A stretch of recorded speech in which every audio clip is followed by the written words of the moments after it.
This is Raby Castle, one of the most impressive medieval castles in England. Famous for its fortifications and great hall, its real story is tied to one woman, Cecily Neville, the mother of kings and matriarch of the House of York, one of the most powerful medieval women you've probably never heard about. Cecily was born here in 1415 into the powerful Neville family.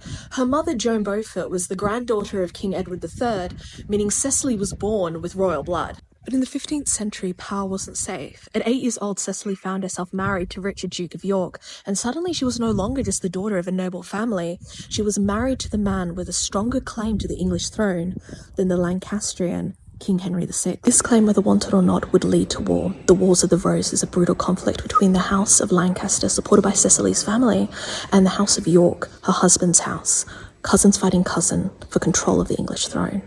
Richard, Cecily's husband, fought for the throne, but in 1460, at the Battle of Wakefield, he lost. However, only a few weeks later, their son, Edward, was crowned King Edward IV of England. But power never lasts forever. One son, George, executed by his brother Edward for treason. Edward dying suddenly. Her grandsons, the princes in the Tower, vanished, never to be seen again.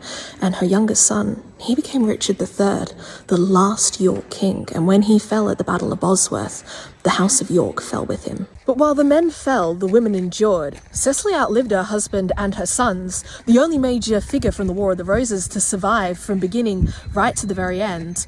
And in the end, it was her granddaughter, Elizabeth of York, who married Henry Tudor, uniting the two houses which had torn England apart. She wasn't just a wife or mother, she was one of the most politically astute women in medieval England, and Raby Castle was where she learned to win.